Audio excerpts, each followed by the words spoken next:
Sahabat Tuhan yang terkasih dalam Tuhan, saya akan mengajak kita melihat satu ayat firman Tuhan, di mana ayat ini saya bacakan untuk kita, ya. Yeremia pasal 29 ayat 11. Yeremia pasal 29 ayat 11. Waktu saya baca, semua sahabat di rumah, ya, ikut membacakannya, ya. Nggak usah buka mic, ikut bacakannya, ya.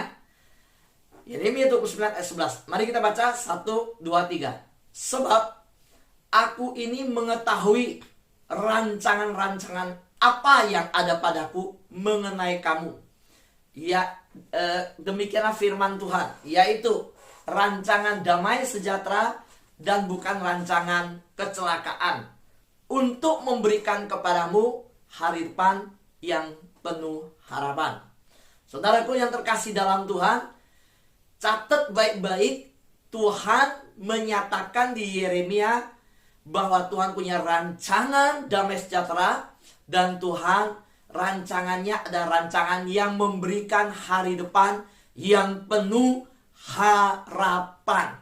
Kalimat ini diucapkan bukan dalam situasi yang lancar, tidak di dalam keadaan yang sedang aman, baik semua, bukan. Situasinya umat yang menerima firman, mereka yang ada di pembuangan di Babel. Dalam pembuangan mereka putus pengharapan. Mereka dikelilingi di dalam keadaan yang tidak punya harapan. Mereka di dalam kondisi yang gelap. Mereka tidak tahu apa yang terjadi masa depan. Hari depan mereka tidak menentu. Keadaan mereka adalah keadaan yang rapuh. Mereka tinggal dalam keadaan yang sedang kecewa. Kondisi mereka sangat berat, ekonomi mereka hancur, mereka terjajah, mereka tidak merdeka. Mereka bukan seperti kita yang sedang berada di dalam kemerdekaan bebas, berdaulat sebuah negara. Bangsa Israel tidak berdaulat.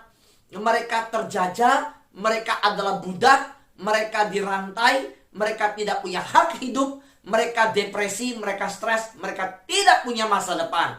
Firman Tuhan ini diberikan di dalam kondisi yang demikian. Dan Tuhan datang kepada mereka. Ketika mereka dalam keadaan yang begitu putus asa, Tuhan memberikan sebuah harapan kepada mereka. Dan Tuhan berkata, aku ini mengetahui rancangan-rancangan apa yang ada padaku mengenai kamu. Rancangan damai sejahtera Tuhan berikan kepada mereka. Tuhan berikan mereka rancangan yang penuh dengan masa depan. Dan Tuhan janjikan hari depan yang penuh harapan. Mari kita lihat, sahabatku yang terkasih dalam Tuhan. Di dalam ayat tersebut saya menemukan bahwa Tuhan juga menyatakan ada harapan yang dimana di dalam bentuk tawaran di ayat selanjutnya. Kalau tadi kita lihat adalah ayat 11, kita lihat di ayat 11 ini yang Tuhan katakan rancangan damai sejahtera dan hari depan penuh harapan. Itu di ayat selanjutnya 12, 13, 14, itu ada tawaran yang lain. Bahwa kalau Tuhan menawarkan damai sejahtera, rancangan damai sejahtera hari penuh harapan, di situ Tuhan memberikan 3 tawaran. Pertama, ya, apabila kamu berseru, datang untuk berdoa kepadaku, aku akan mendengar kamu. Ayat 12, ya. Ayat 13, apabila kamu mencari aku, kamu akan menemukan aku. Di ayat 13 menuju ayat 14, apabila kamu menanyakan aku dengan segenap hati, aku akan memberi kamu menemukan aku. Jadi saudaraku yang terkasih dalam Tuhan, tidak berhenti di ayat 11 Tuhan berkata, hari depanmu penuh harapan. Di ayat selanjutnya ayat 12, 13, dan 14, Tuhan memberikan 3 tawaran. Apa itu 3 tawaran Tuhan? Bahwa Tuhan akan mendengar doa-doa umatnya. Tuhan berkata, kamu akan menemukan aku kalau kamu mencari aku. Kalau kamu menanyakan aku dengan segenap hati, aku akan memberikan diriku untuk ditemukan. Sahabatku yang terkasih dalam Tuhan, di balik tawaran Tuhan ini, ingat ada kata apabila. Apabila kamu berseru, apabila kamu berdoa, apabila kamu mencari, apabila kamu menanyakan. Saudaraku, hari depan yang penuh harapan adalah hari depan yang harus diisi dengan berseru kepada Tuhan, dengan datang berdoa kepada Tuhan, dengan mencari Tuhan, dengan menanyakan Tuhan dalam hati yang penuh dengan keteguhan, segenap hati. Karena itu, kita bertekad mencari Tuhan di sahabat doa. Kita bertekad untuk berseru kepada Tuhan. So, saya percaya setiap anak-anak Tuhan di sahabat doa adalah orang-orang anak-anak Tuhan yang dipenuhi dengan hari depan yang penuh dengan harapan. Yang katakan amin, lambaikan tangan. Amin, saudara. Ya. Saudaraku yang terkasih dalam Tuhan, siapakah yang akan didengar? Yaitu orang yang berseru, orang yang datang berdoa sama Tuhan. Siapakah yang akan menerima tawaran Tuhan? Bahwa dia akan menemukan Tuhan. Yaitu orang yang mencari Tuhan. Bangun pagi, membangun hidup, mencari Tuhan. Siapakah yang akan mendapatkan tawaran Tuhan? Di mana Tuhan bilang, aku akan memberi kamu menemukan saya. Yaitu orang yang menanyakan Tuhan dengan segenap hati. Karena itulah sahabat doa, kita membangun sebuah komunitas yang interdenominasi, tidak mengenal ku tak pandang engkau dari gereja mana. Seperti lagu yang berkata, ku tak pandang dari gereja mana, asalkan berdiri atas firman-Nya. Kalau hatimu seperti hatiku, kaulah saudara dan saudariku. Saudara, komunitas sahabat doa yang kita bangun adalah sebuah komunitas yang siap untuk berseru kepada Tuhan, yang tidak memandang denominasi, yang mau datang untuk berdoa bersama-sama bergandengan tangan. Sebuah komunitas yang tidak memandang asal gereja dari mana, yayasan dari mana, suku dari mana. Kita adalah orang-orang yang siap mencari Tuhan. Kita tidak memandang statusmu jemaat, pendeta, pelayan Tuhan di bidang apa. Enggak, kita semua siap berkata, aku, kamu, kita semua mau di hari-hari pandemi ini menanyakan Tuhan, datang kepada Tuhan dengan segenap hati. Inilah kita. Sahabat doa yang terkasih dalam Tuhan, Tuhan sudah memberikan tawaran. Tawaran sudah datang dari Tuhan. Dan Tuhan sudah berkata, aku mau memberikan rancangan damai sejahtera. Saudara mau menerima enggak? Tuhan berkata, aku mau memberikan hari depan yang penuh harapan. Saudara mau menyambutnya? Jadi ingat, tawaran datang dari Allah. Tetapi tanggapan, respon datang dari manusia. Bagaimana respon saudara? Saudara harus ingat, firman Tuhan berkata, mendekatlah kepada Allah dan Ia akan mendekat kepadamu. Yakobus pasal 4 ayat 8a sudah mengingatkan kita bahwa dia bukan Allah yang jauh, dia Allah yang sudah mendekat. Dia sudah datang dari surga ke dunia.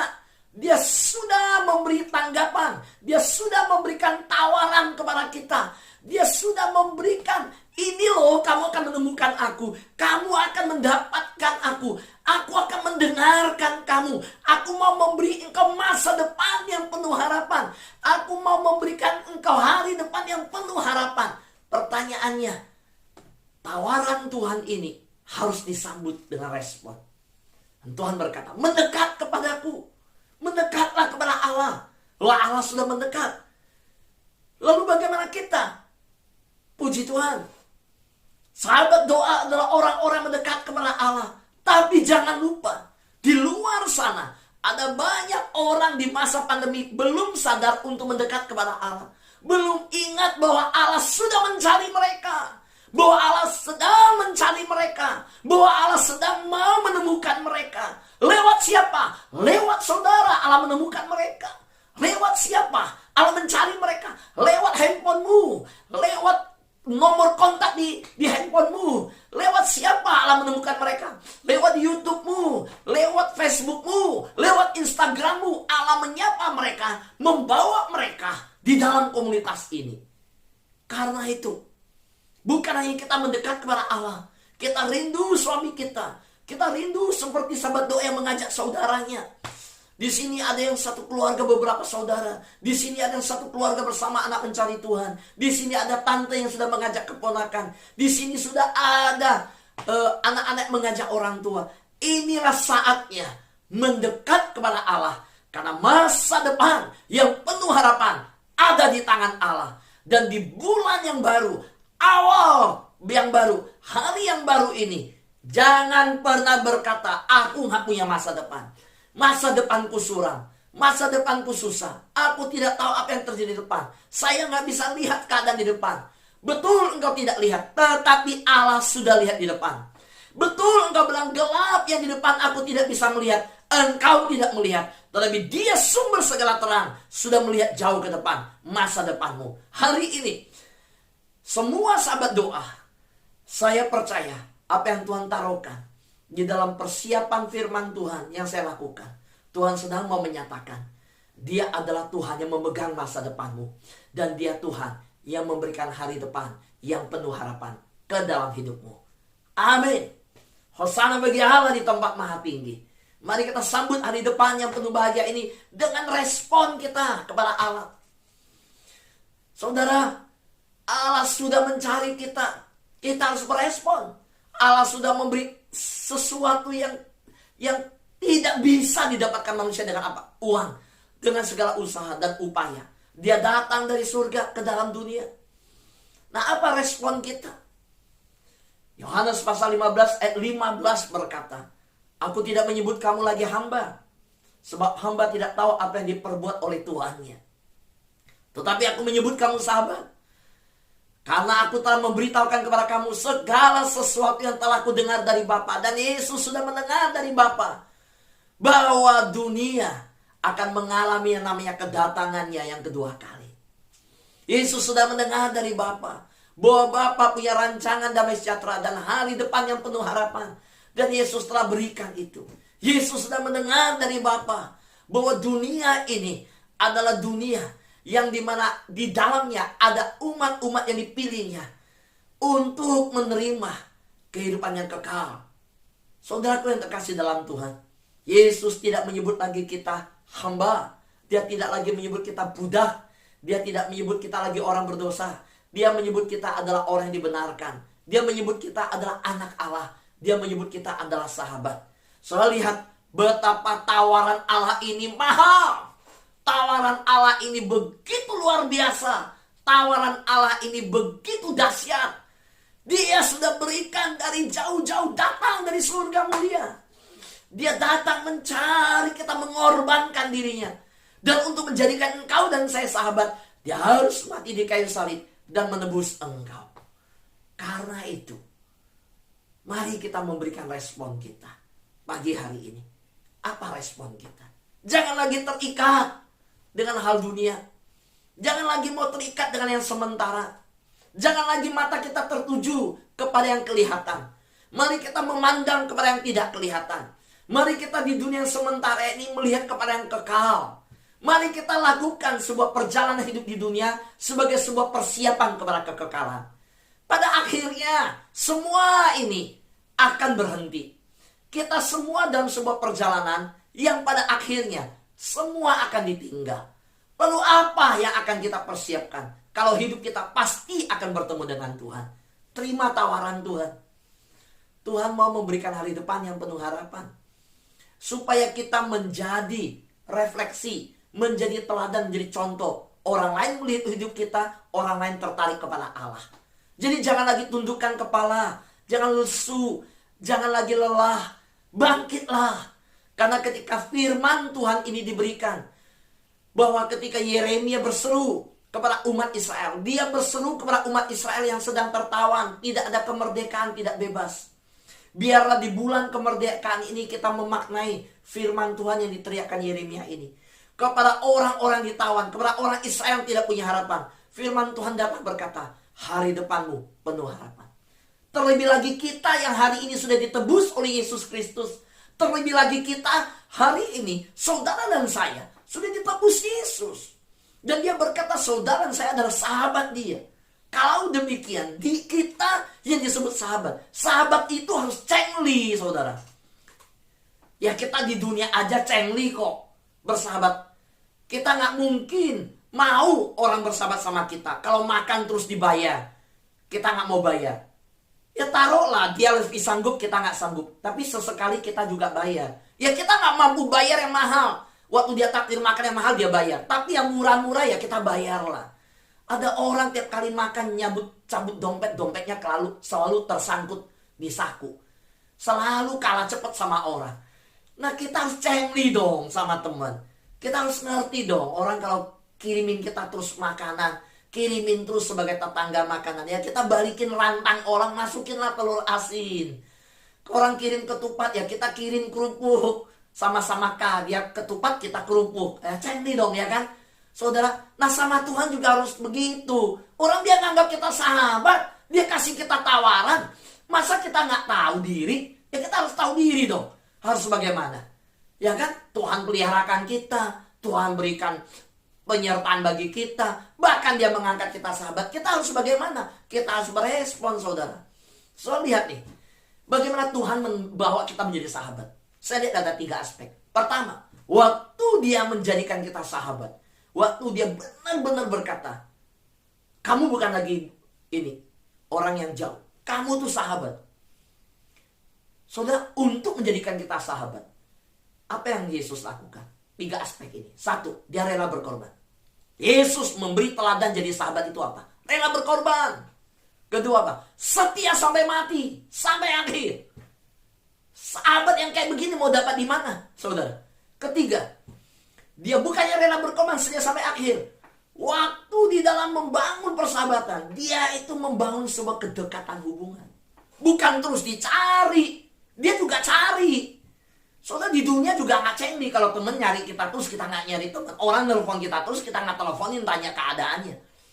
Didoakan terus tapi kita nggak mendoakan. Nah di sahabat doa di komunitas ini saudara lihat kita belajar mendoakan semua. Saya tahu saudara mendoakan saya. Hari ini bukan karena kuat dan gagah saya. Setiap hari saya bisa menyiapkan makanan rohani untuk saudara. Saya waktu berdoa untuk saudara saya hanya mengingat bahwa Tuhan mengajar gembala yang baik memperhatikan domba-domba. Gembala yang baik tahu suara dombanya. Saudara, setiap hari saya bisa berdoa untuk hampir puluhan orang di sahabat doa. Semakin hari Tuhan tambahkan semakin banyak sahabat doa. Dan semakin banyak sahabat doa, bukan semakin berkurang pelayanan, semakin banyak pelayanan. Tapi apakah saya harus menutup diri? Nggak bisa. Tuhan Yesus sudah menjadi sahabat baik buat saya. Teladan Yesus itu yang menjadi teladan bagi saya dan pelayanan. Yesus rela berkorban, saya harusnya berkorban. Rela setia sampai akhir, saya harus setia menanggung pelayanan sampai akhir menjalankan. Yesus punya kedekatan hubungan, saya harus memiliki kedekatan hubungan dengan sahabat doa semua. Karena itu saudara, saya pelayanan hari ini, walaupun virtual seperti ini, saya tahu, saya tidak boleh berhenti sampai hanya di khotbah, di Zoom, enggak. Tapi setelah ini berdoa untuk hidup saudara. Menanyakan keluarga saudara. Saudara ada kondisi yang berat. Saudara bisa pastikan yang mendengar firman Tuhan ini. Masing-masing tahu bagaimana ketika engkau ada masalah. Kesehatanmu terganggu. Engkau ada pergumulan. Saya pasti angkat telepon. Saya tidak tunggu kamu telepon saya. Saya langsung telepon kamu. Nah saudara, di dunia aja dalam pelayanan kita harus cengli seperti itu kan. Apalagi Yesus sudah memberi teladan begini. Contoh, kita harus ikutin teladan Yesus. Harus ikutin. Kita sudah dimerdekakan. Ayo kita maknai bulan Agustus, bulan kemerdekaan ini, bahwa Yesus telah membebaskan saudara dan saya. Kita bebas melayani. Kalau kita bebas melayani, jangan tanggung-tanggung. Lepaskan pelayanan kita. Jadi berkat buat orang. Mari kita lihat aspek pelayanan Yesus yang pertama. Rela berkorban. Di dalam Yohanes pasal 10 ayat 11. Akulah gembala yang baik. Gembala yang baik memberikan nyawanya bagi domba-dombanya. Ini saudara. Saudaraku yang terkasih dalam Tuhan. Banyak kesalahan dalam pelayanan. Di mana ada gembala-gembala yang hanya mau domba-domba yang gemuk. Hanya mau mencukur bulu domba-dombanya untuk dirinya. Dan mau menikmati dombanya sendiri. Yang kurus tidak dirawat, yang gemuk dirawat. Jangan sampai pelayanan yang Tuhan sudah tegur dengan masa pandemi ini. Wah, dulu belum masa pandemi di gereja. Wah, semoga nggak ada ya. Pokoknya yang diperhatikan adalah yaitu yang parkiran paling depan. Yang kalau datang gereja mobilnya mewah. Kalau ini paling diperhatikan. Nah, Tuhan tahu loh. Tuhan tahu. Bahkan di penampilan enggak, di hati. Tuhan tahu. Soal bertanggung jawab sama Tuhan itu bukan hanya di perbuatan kelihatan. Pada waktu pikiran saja muncul. Wah, ini lebih kaya nih. Saya perhatiin. Wah, ini gak ada apa-apanya. Kalau saya perhatiin. Wah, ini lebih ini. Di situ berpikir demikian. Manusia bisa gak tahu. Tapi Tuhan tahu. Saudara, sahabat doa bisa gak tahu. Kalau sampai pendeta Fu melayani begini, sahabat doa bisa gak tahu. Gak tahu. Oh, tapi ketika saya izinkan pikiran itu berpikir begitu, Tuhan gak akan urapi. Tuhan gak akan pakai. Tuhan gak akan pimpin orang datang. Gak akan. Jadi tanggung jawab seorang anak Tuhan, seorang gembala, bukan hanya tanggung jawab sampai pelayanan yang kelihatan. Hati harus tulus, pikiran harus bersih, harus persembahkan seluruh yang di dalam untuk diselidiki Tuhan, dilihat oleh Tuhan. Gak bisa menutupi dari Tuhan. Menutupi dari Tuhan pelayanannya. Nanti pada akhirnya Tuhan berkata, hai hambaku yang jahat, engkau tidak boleh masuk kerajaanku. Buat apa? Buat apa melayani orang masuk lalu hambanya tidak masuk? Tuhan tiap hari saya berkhotbah. Tuhan tiap hari saya siapin firman Tuhan. Tuhan capek loh gak gampang. Malam-malam sampai persiapan. Sampai anak bungsu saya ngomong. Dulu dia bilang, saya mau seperti papa jadi hamba Tuhan. Sekarang ditanya orang dia jawab ngeceplos saja. Yang anak paling kecil, ya kan mulutnya lemes, pinter ngomong. Wah, kalau ketemu orang, wah gak ada takutnya. Dia bisa bicara. Tapi jangan saudara tanya kalimat ini, saya sampai gak enak. Wah, gimana? Mau jadi seperti papa hamba Tuhan, pendeta? Dia akan langsung jawab sekarang. Gak mau. Kenapa gak mau jadi hamba Tuhan? Gak mau. Gak mau kayak papa saya. Sampai malam tidurnya siapin firman Tuhan. Gara-gara dia tahu itu. Sekarang dia jawabannya begitu. Saudaraku yang terkasih dalam Tuhan, semua pelayanan pada waktu di hadapan Tuhan, Tuhan saya siapin firman, Tuhan saya mendoakan sahabat doa, Tuhan saya melakukan ini. Tuhan bilang, enggak, kamu gak dapat bagian. Kenapa? Karena Tuhan tahu pikiran hati. Tuhan selidiki bukan hanya di luar. Tuhan selidiki sampai ke dalam pikiran hati. Jadi saudara, firman Tuhan di dalam Yohanes pasal 10 ayat 11 ini berkata apa?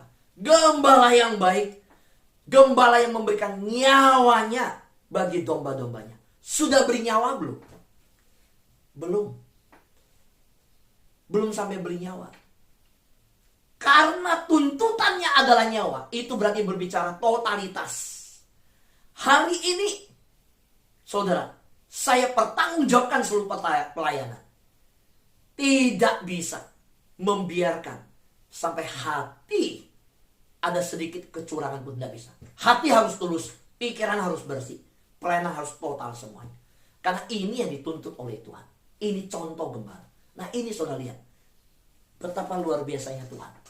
Yesus memberikan di dalam Yohanes pasal 10 ayat 15. Sama seperti Bapa mengenal aku dan aku mengenal Bapa, dan aku memberikan nyawaku bagi domba-dombaku. Perhatikan ya, ayat sebelumnya di pasal 10 ayat 11. Pasal 10 ayat 15 diulangi lagi kata memberikan nyawa. Orang Yahudi kalau bicara hal penting tidak pakai kata, perhatikan ya, dengar ya, ini penting, enggak. Orang Yahudi enggak seperti itu kok. Orang Yahudi dengar orang bicara, kalau itu diulang 2 kali, diulang 3 kali, dia udah tahu itu titiknya, itu pentingnya. Maka Yesus ketika bicara di Yohanes pasal 10 ayat 11 dan ayat 15 diulangi lagi. Berarti di Yohanes pasal 10 titik yang penting ada di sini. Itu apa? Yesus ulangi. Aku memberikan nyawaku bagi domba-dombaku. Dan terbukti ketika Yesus naik ke kayu salib, mati di sana. Setelah waktu Yesus mati di kayu salib, hari depanmu adalah hari depan yang penuh harapan. Dia memindahkan kita dari gelap kepada terang. Kita nggak ada harapan. Kita adalah budak dosa. Kita terjajah oleh iblis. Kita dijajah oleh dosa. Kita dulu dirantai oleh penjajahan. Penjajahan apa? Rohani. Penjajahan rohani. Lalu Yesus bebaskan kita. Dan dia beri tawaran hari depan yang penuh bahagia. Ini yang dilakukan Yesus. Untuk menjadikan kau sahabat. Memberikan tawaran ini. Yesus sudah bergerak datang dulu. Dia memberikan dulu. Respon saudara apa? Saudara, Yesus juga memberikan teladan. Dia setia sampai akhir. Bukan hanya di Yohanes pasal 10. Yohanes pasal 15 dari pasal 10 menuju pasal 15. Ayat 13 berkata, tidak ada kasih yang lebih besar daripada kasih seorang yang memberikan nyawanya untuk sahabat-sahabatnya. Jadi saudara, Yesus menjadikan engkau dan saya sahabat. Bukan sampai level hanya sahabat begitu, enggak. Untuk itu dia sampai mati. Sampai akhir. Maka kekristenan dalam membangun persahabatan, kekeluargaan, komunitas. Seperti sahabat doa. Kita bukan hanya siap berkorban saja. Kita siap berkorban sampai akhir. Kita siap melayani seperti Kristus yang telah memberi teladan. Ingat, hari depan yang penuh harapan. Diciptakan oleh Yesus. Dia inisiatif dulu. Dia datang, dia berikan dulu. Dan ketika dia memberikan sampai memberikan nyawa. Dan sampai berkorban sampai akhir. Dia rela berkorban. Dan dia berkorban sampai akhir. Saudara, saya mau mengajar kita dengan konsep yang ketiga. Ya, ingat ini ada 3 konsep. Bagaimana aspek persahabatan. Yesus memberi teladan cara membangun persahabatan. Harus rela berkorban. Ya, Yesus membangun persahabatan dengan setia sampai akhir. Yang ketiga, kedekatan hubungan. Nah, ya kita lihat. Melalui konsep tentang hubungan di sepanjang Alkitab, menelusuri. Waktu saya pelajari dari Perjanjian Lama, ya, bagaimana konsep mengenai hubungan persahabatan, mengenai sebuah relasi, ya. Waktu saya telusuri konsep tentang hubungan, tentang relasi di sepanjang Alkitab. Hubungan orang percaya dengan Tuhan adalah hubungan kohesi. Hubungan kohesi itu hubungan apa? Hubungan kohesi adalah hubungan daya tarik, menarik.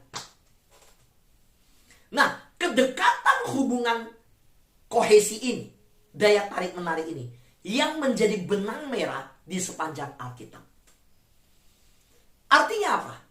Jadi saudara, saya jelaskan kepada kita. Yuk, saya mengajak kita perhatikan. Waktu berbicara hubungan sepanjang Alkitab itu adalah hubungan daya tarik menarik. Artinya, waktu seseorang menyodorkan, waktu yang pribadi itu mengajak, mendekat, kita harus merespon. Itu baru terjadi sebuah relasi yang sehat. Suami istri dalam sebuah hubungan, kalau suami memberi terus, istri tidak merespon, itu namanya bertepuk sebelah tangan. Nggak bisa, tepuk harus 2 tangan. Tepuk sebelah tangan nggak ada bunyinya, Bapak Ibu, Saudara, nggak ada bunyinya. Orang pacaran, ayo yang di sini, coba ingat ya sebelum menikah. Waktu pacaran, kita datang bawa martabak. Sampai martabaknya kita malu-malu nggak bawa masuk dulu, kita gantung di motor. Terus kita masuk mau kasih kejutan, kita ketuk pintu. Pacar kita keluar. Terus kita ngobrol. Karena udah lihat dia keluar, lupa ada martabak gantung di motor. Kita ngobrol. Sambil ngobrol, setengah jam kita baru ingat. Saya ada kejutan dong. Baru ingat. Apa kejutannya? Kita mau kasih kejutan. Kita yang terkejut. Waktu datang ke motor ambil martabak, anjing udah makan martabaknya. Dimakan sama anjing. Aduh Tuhan, kita bilang, ya saya mau kasih kejutan martabaknya dimakan sama anjing. Saya mau kasih kejutan, saya yang terkejut-kejut gitu kan. Dimakan anjing. Ya udahlah. Tapi pacar kita responnya bagus. Dia bilang, gak apa-apa, dimakan anjing gak apa-apa. Saya udah tahu hatimu. Dia bisa memuji kita. Dia memuji kita loh. Dia bilang kita baik. Dia bilang terima kasih. Hati kita enak kan? Dia memuji. Ada respon. Itu namanya hubungan kohesi. Jangan yang satu hanya memberi, yang satu gak memuji.